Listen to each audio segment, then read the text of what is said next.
जी बिस्मिल्लाहिर्रहमानिर्रहीम। Chapter number 3 enzyme, lecture number 2।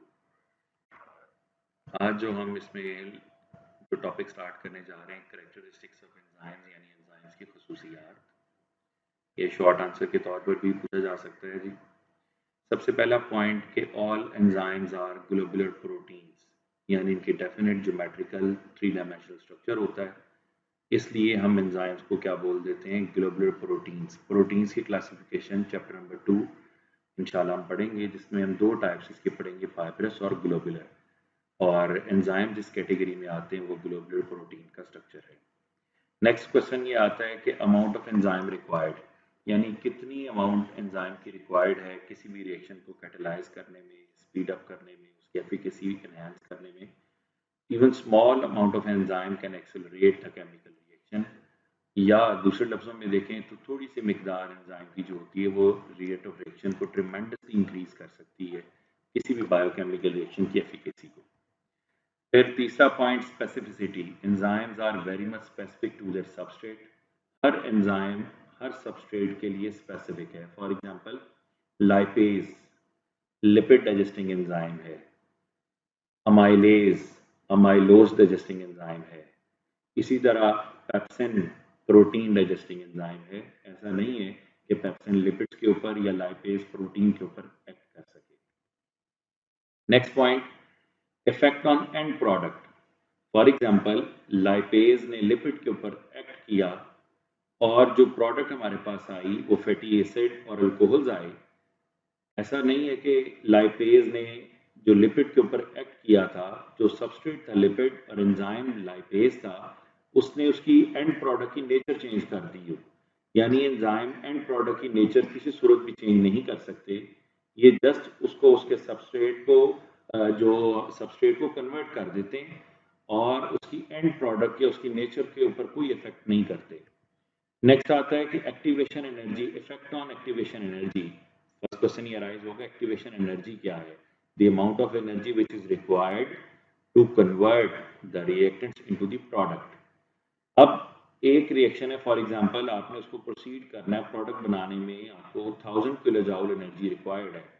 तो body के अंदर एंजाइम क्या करते हैं? उस एक्टिवेशन एनर्जी को लो कर देते हैं और उससे हमारी एनर्जी जो एक्टिवेशन एनर्जी की अमाउंट है वो मिनिमाइज हो जाएगी। इसी तरह सेंसिटिविटी, एंजाइम्स 3 चीज़ों के लिए हसास हैं, सेंसिटिव हैं।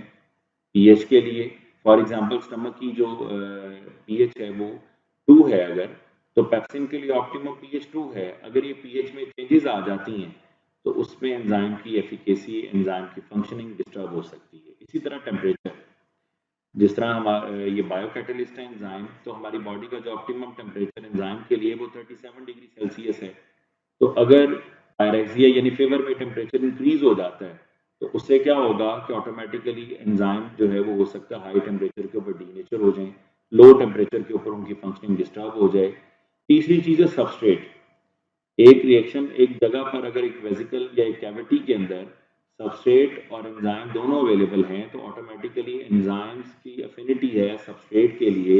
और जिस तरह अभी हम इनहिबिटर्स में भी डिस्कस करेंगे कि जब हम इनहिबिटर्स एक ऐड किए जाएं, अगर या किसी जगह सब एंजाइम को ब्लॉक करने के लिए मौजूद हों या बाइंड इवन कर दें, जो कि रिवर्सिबल इनहिबिटर्स हैं, तो वहां पर सबस्ट्रेट की अमाउंट बढ़ाने से रिवर्सिबल इनहिबिटर्स जो होते हैं वो रिप्लेस हो जाते हैं और सबस्ट्रेट वहां पर बाइंड कर जाते हैं।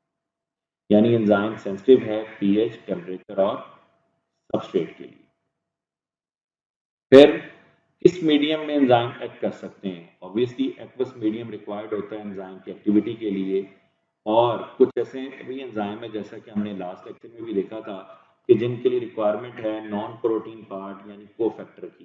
कोफैक्टर के बगैर एंजाइम जो होते हैं वो अपनी प्रॉपर फंक्शन परफॉर्म नहीं कर सकते और वो रिएक्शन प्रोसीड नहीं करता। और कोफैक्टर की क्लासिफिकेशन हम अपने प्रीवियस लेक्चर में बड़ी डिटेल में पढ़ चुके हैं। इसी तरह नेक्स्ट आता है, कुछ एंजाइम होते हैं जिनकी नेचर जो है वो डैमेजिंग होती है। ये हमारी बुक के अंदर इंफॉर्मेशन बॉक्स के तौर पर मौजूद है, yellow box. Damaging nature of enzymes, for example pepsin, ये हमारे स्टमक के अंदर प्रोटीन डाइजेस्टिंग एंजाइम है।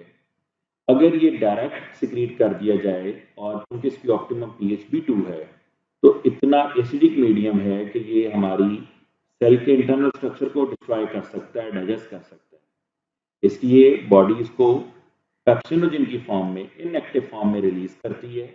इसका कंप्लीट मैकेनिज्म हमने चैप्टर नंबर 12 में पढ़ना भी है, digestion in stomach in man, लेकिन यहाँ पर उसका इंफॉर्मेशन ये दिया गया कि पेप्सिन को हमेशा इनएक्टिव फॉर्म पेप्सिनोजन की फॉर्म में रिलीज किया जाता है, फिर उसके ऊपर HCl एक्ट करता है यानी हाइड्रोक्लोरिक एसिड, और पेप्सिनोजन कन्वर्ट हो जाता है एक्टिव फॉर्म पेप्सिन में, और पेप्सिन प्रोटीन डाइजेस्टिंग एंजाइम है।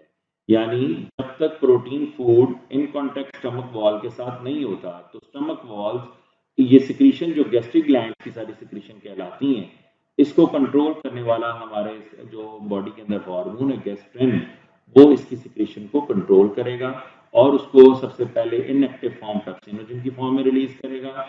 प्रोटीन फूड के आने पर साथ ही पेप्सिनोजन को हाइड्रोक्लोरिक एसिड कन्वर्ट करेगा एक्टिव फॉर्म पेप्सिन में, जो प्रोटीन की डाइजेशन करेगा। अगर डायरेक्ट प्रोटीन की फॉर्म में पेप्सिन डायरेक्ट सिक्रीट कर दिया जाता तो वो इतना एसिडिक मीडियम के अंदर मौजूद होता है कि वो हमारे स्टमक वॉल को भी डाइजेस्ट कर सकता है। नेक्स्ट है जी लोकेशन ऑफ एंजाइम्स।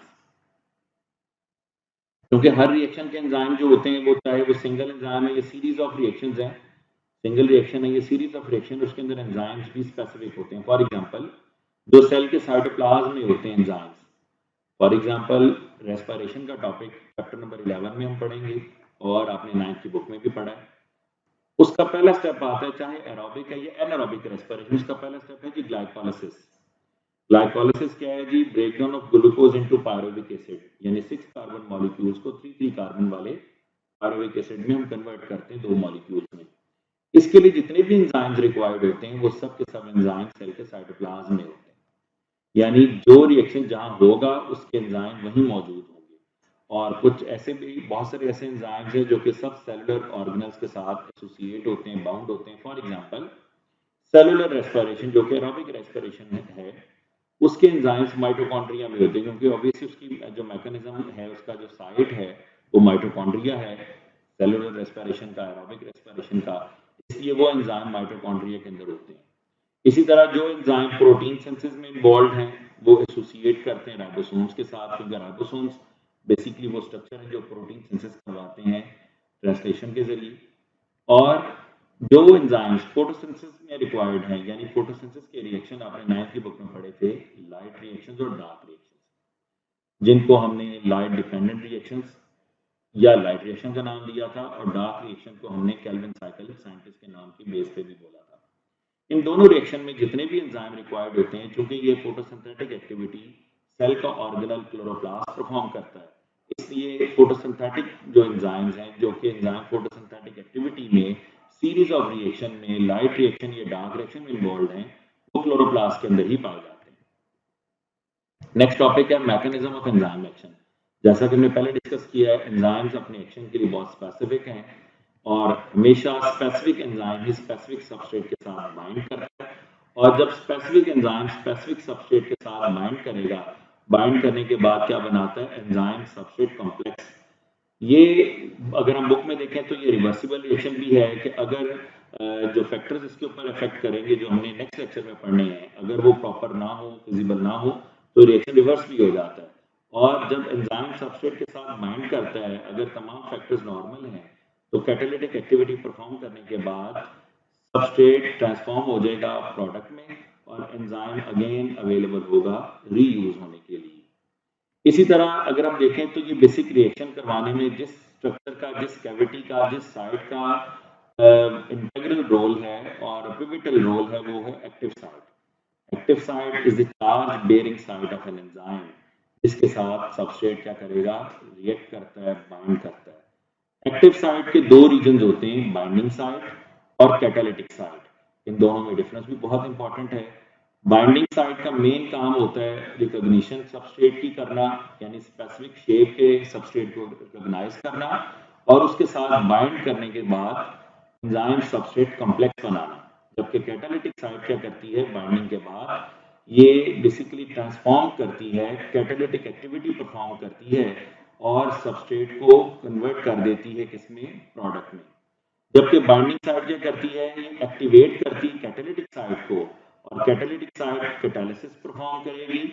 जब सबस्ट्रेट कन्वर्ट हो जाएगा अपने प्रोडक्ट में तो एंजाइम क्या होगा, फिर डिटैच हो जाएगा उससे और फिर अगेन जो है वो अवेलेबल होगा दोबारा इस्तेमाल के लिए।